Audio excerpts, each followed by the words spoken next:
After 10 years of marriage, I thought I knew my wife until a hospital bill for an STD test, taken right after her friend's wedding, revealed a betrayal I couldn't ignore. The results shattered everything, and I was left with no choice but to end it all. When people say one moment can change your life, they probably talk about my life. It amazes me how one small piece of paper discovered from my wife's purse changed everything in my life. I, 37M, married my college sweetheart 10 years ago. Prior to that, we dated for 6 years, so in total we know each other from 16 years. I'll call her Dove, 37F. She was my classmate in college, and I considered her my soulmate. She indeed was. A month ago, Dove's friend was getting married in a fairytale wedding in Las Vegas. I was also invited to the wedding but had something urgent at work that same week, so I skipped it.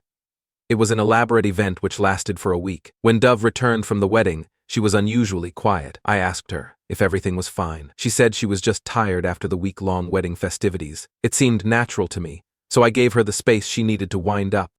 However, it started troubling me when Dove's behavior turned cold towards me. Not only did she become quiet, but she became irritated at me. She started ignoring me and got agitated at every conversation. Not to mention, our sex life was almost null. Whenever I initiated, she used to snap at me and say she was not in a mood. It's been almost a month now since she returned from the wedding, but we didn't have one intimate moment together. If this was not enough, I found something inside her bag yesterday, which has made me anxious. It was a hospital bill. Dove had done an STD test just the next day after returning from the wedding. Isn't it weird? Why would she do that, and why she didn't tell me about this? I know it means something obvious. I love her selflessly, but I'm not a simp to just ignore such a huge red flag. I'm yet to confront her regarding my findings, but before I do, I wanted to have a complete information about the STD test. I just don't want to confront her with any half-baked information. I treasure my marriage and my relationship with Dove, and I just don't want to destroy it in a moment of impulse. I have researched my best on this subject, and while doing so, I bumped into this page where several men/women have shared their stories where they had found their partner undertaking STD tests secretly. More often than not, it is related to cheating. That is why I'm here to share my story and see if I'm overreading between the lines. I'm feeling guilty to admit this, but I have also sneaked into Dove's phone a few days ago. I scrolled through all her chat lists and call records, but I could not find anything doubtful. It was all so clean. I also checked her social media account, but it was also clean. I don't know if I should feel bad about doubting her, or if I should be assured that I'm being alert. I thought of contacting the friends who attended the wedding with Dove to check if anything unusual had happened there. But the thing is, it was Dove's school friend's wedding, so none of our college friends were a part of it. I'm friends with her school friend, but not to the extent that I can ask anything from them without Dove's knowledge. This situation feels so weird because in the last 10 years of being together with Dove, she never gave me any reason to suspect her. We were always very transparent with each other. Edited to add, I forgot to mention that the bill indicated that she made the appointment on the day after returning from the trip. However, the date of the test mentioned was of yesterday's, and the date of the report is given after a week. Dove's behavior was concerning me from the time she returned from the trip. I checked her phone a few days ago but couldn't find anything. Yesterday, when Dove returned home, after the test, she looked very exhausted and tensed. It got suspicious when she carefully hid her bag inside the wardrobe. Usually she leaves it on the table or on the couch. I behaved as if I didn't notice it, but I was keeping a closed eye on every move of hers. When she went to the washroom for shower, I checked her purse and found the hospital bill for STD test. Update 1, hello all. After reading the comments on my post, I realized I didn't give any background information about me, or Dove. I didn't think it was relevant to the post. Nevertheless, I have replied to a few of you in the comments, but for general information, let me add a few facts. Dove and I graduated from the same college. We both are software engineers and work for different IT companies. We have a 6-year-old son. Financially, we had a stable life, a quite decent one. We were a pretty happy family until now, until Dove decided to screw up everything. After discovering the medical bill for an STD test from Dove's purse, I was restless. The comments on my last post, as well as the stories of the other victims, all indicated one thing: Dove cheated on me. Initially, I wanted to wait until the test results were out before confrontation, but I was choking up from inside. I could no longer hold it back. Dove also noticed that I was behaving differently. The day I made the post, she even asked me if everything was all right. I just nodded and faked a smile. She thought that maybe I was retaliating for her rude behavior. So, a day after I made my post, we sat at the dinner table. As we started eating, Dove again asked me if I was doing well. I nodded yes. But after a while I couldn't hold back myself and blurted out, "How was your STD test?" She looked at me, shocked. I repeated, yeah, that STD test that you took a few days back. She turned pale and asked me how did I discover it. I said it doesn't matter. Then she said the most classic line I can explain. I stared at her straight and told her to explain. She sighed and took a deep breath while I kept staring at her patiently. She started weeping. The moment she started sobbing, my heart sank. I understood that my suspicions were true. Dove held my hand and told me to believe her. I told her I could believe her only if she said anything. But instead of saying anything, she pulled her chair closer to me, leaned on my shoulder, held my arms tightly, and cried. I let her emotions flow out. In the last 16 years of our relationship, I have never left her crying. Even with her slightest tears, I used to hug and cheer her up. But this time I sat unmoved. She tried to come closer to me and hold my arms as tightly as she could, but I didn't hug her back. I sat there cold like an ice rock. Finally, when she was done crying, she freed my arms and confessed everything. It was on her friend's bachelor's trip. In the week-long wedding festivities of her friend, the first 2 days were a bachelor trip to Vegas. The event manager had arranged for strippers, male escorts, and whatnot. That day, I got to know so many new terms that I was not at all familiar with earlier. She told me that the bride and her other friends enjoyed all the services right from the start of day one, but Dove resisted. Her friends forced her, but she didn't. She saw the bride and her other friends having a thrilling time, fulfilling all their fantasies with these escorts, but she restrained herself. I usually used to believe her as she was never a liar, but this time it was just difficult for me to fully trust her story. I asked her if she did it because she felt out of place. She said that her bride friend convinced her that she had never seen any other man in the last 16 years, hence, she needed to taste the new blood. Her friends elaborated on how these escorts used several techniques to give them new age pleasures. Dove still didn't give in, but her friend convinced her for an intimate massage. Dove finally gave in to the peer pressure and said yes to the massage. She thought massage would not qualify as cheating, and she could also dodge the peer pressure. However, the masseur was an escort. After the back massage, he started undressing her fully. She resisted, but he said it was an intimate massage, so she had to undress. She confessed to losing her self-control during the intimate massage and gave in. One thing led to another, and she cheated on me. But this was not enough. When Dove told her friends about her encounter with the masseur, they cheered for her and insisted she should further explore. They also assured Dove that it would be confidential and nothing would ever reach me. Dove thought she had already done it once and cheated on me, so there was no point resisting further. She decided to better explore her fantasy. I was glad that she honestly confessed everything. She knew I wouldn't forgive her, even if she did it once. I just sat there lifeless, trying to absorb whatever Dove said. I knew my life was going to change. The woman in front of me was the love of my life, and that was why her betrayal inflicted such a grave pain on me. Dove nudged me to say something as I had not spoken a word since she confessed. I buried my face on my palms. She tried to hold my hand and lift my face, but I resisted. Finally, when I looked at her, I said I was going to file for the divorce. She was shocked and said I should not make an impulsive decision because we have a son. I yelled at her to stop showing her fake concern for our son and our family. If she had the slightest concern for the family, she wouldn't have done what she did. I took my car keys and left the house. She tried to follow me, but I shrugged her off. I drove off to my friend's place, who was living alone. He recently had a divorce. That's a separate story. Anyway, I drank until I passed out. The next morning, I called in sick at work. My friend went to the office while I lounged on his couch, searching for the divorce lawyers. I stumbled upon a lawyer who was my junior in school. He was added to my Instagram account, so I messaged him. He responded within a couple of hours. I asked for a call. He sensed the urgency and desperateness in my messages and called me back within 30 minutes. His next available appointment slot was about 4 days later, but since I knew him, he asked if I could meet him late in the evening after work. I readily agreed. Instead of calling me at his office, he asked me to meet for a drink.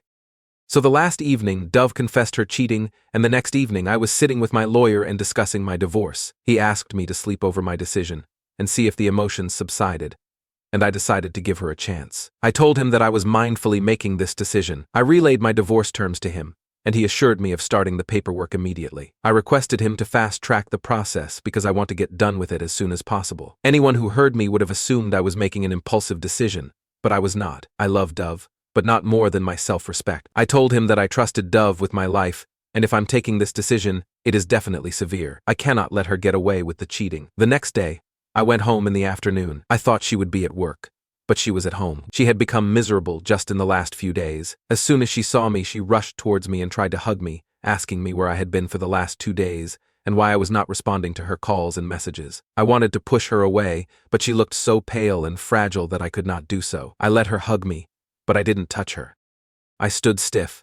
She kept saying sorry, but I remained unmoved. She held my face with her palms and nudged me to say something. She said my silence was killing her. I asked about our son. She said she had dropped him to my parents' house for a few days. I freed myself, went to my room, and bolted it. She would not have let me pack if I had let her in. I packed some of my clothes, laptop, tabs, and essentials and hurriedly left the house while she was in the kitchen. She followed me outside, trying to stop me, but I didn't look back and drove off. I checked into a hotel and then went to my parents' house to meet my son. I wanted to tell them everything, but I resisted because I had something else in my mind. It's almost a week now. I'm working from the hotel. I have taken permission to work remotely for this month. Dove tried to contact me through all possible means: calls, texts, voicemails, showing up at my workplace, crashing at my friend's place, and local bars and restaurants that I often visit. One of our common friends called me today and asked me if I was fine. He said that Dove had been looking for me in the entire city. I asked him if she had told him the reason. He said that whoever is asking, Dove has been telling them that I left the house after a severe argument about something. I said yes. I'm safe, but I needed some time to cool off. A few hours ago, I called up my lawyer to follow up regarding the divorce papers. He said to have it shipped to me in the next few days. I'm waiting until the divorce papers arrive. I'll make an update once I sort out this case. Update 2: it took a while for me to update this, but I wanted to sort out everything before making an update. This would be my last update. So after 10 days of the D-Day, the divorce paper arrived. It was Saturday. The next morning, I went to my house. The situation was the same. Dove was lifelessly lying on the couch while my son was playing in the living room. He ran towards me and hugged me as we hadn't met in the last week. This time, Dove was stiff. She didn't hug me. Instead, she gave me a cold stare. I played with my son for a few minutes and then left him alone and sat on the chair. Dove looked at me with a straight face and asked what did I want. I smirked at her question. Without saying anything, she asked if there was anything she could do to make things better. I still remained quiet. After a while, she said, "Look, I know I have hurt you and ruined everything, but I'm guilty about it. I accept what I did was a grave crime, but you need to see that I could have skipped the STD test, and you would never known about it. But I took the test for your safety and avoided sex to protect you. I love you. I'm sorry for what I did, but you also need to acknowledge that I honestly confessed the truth when I could have easily cooked up some lies. So we need to solve this situation instead of running away from it. Tell me if there is anything I can do to fix this." I replied, yes. I told her to confess her cheating in front of my parents and hers. She gave me a stern look. I said, "What? You can't do it, right?" She took a deep breath and said if this was something that would make me happy and satisfied, she was ready to take a shot. I asked her to go on and invite them in the evening. After staring at me for a couple of minutes and seeing the coldness in my eyes, she took her phone and called up her parents and mine one by one, asking them to join us in the evening. After the call, she looked at me with defeated eyes. I took a shower and was surfing on my iPad when she entered the room and said she had prepared a lunch for us. I wanted to avoid it, but I knew from within that it was going to be our last meal as a family, so I went and sat at the table. She served me and my son, and we all ate it together. I felt bad seeing my son's face that it was mostly the last time he was having a meal together with his parents. I know I would be called egoistic and chauvinist for destroying my happy family for just one mistake of duff, but I don't care what others think of me. I know when my son grows up, he will be glad that I chose my self-respect over my love and emotions. It is necessary that a child grows up with happy parents who might be living separately than frustrated parents who are trapped in a broken marriage. And our marriage was broken at the moment Duff opened her legs for other men. After lunch, Duff took our son to his room for an afternoon nap. After putting him to sleep, when she returned to our bedroom, I was scrolling my phone. She tried to touch me. I stopped her and asked if her STD reports had come. She said that she had come clean and started touching me again. Knowing that it would be our last time, I gave in. That was the most thrilling sex we had in a long time. After we were done, I felt so guilty and sad, but also satisfied to be with her. She was the only woman I had been with in the last 16 years. I loved her, and it broke me to the core to think that I was going to push her away from me forever. I also regretted having sex with her because it would have given her hope of reconciliation. She fell asleep in my arms, as if she hadn't slept for many nights. I looked at her face and wondered how she could do this to us. I don't know when I dozed off while staring at her pretty face. We woke up when our son knocked on the door. I opened the door for him. He played with us on the bed. It was such a bliss. At that moment, I truly felt like retreating from my decision and giving another chance to my marriage, but I suppressed it and went out of bed. It was already evening. I sat in the living room waiting for my parents and in-laws to arrive. After a while, our parents were there. After everyone settled down, Duff called me into the kitchen and asked with an intense eye if I really wanted to do this. I said yes.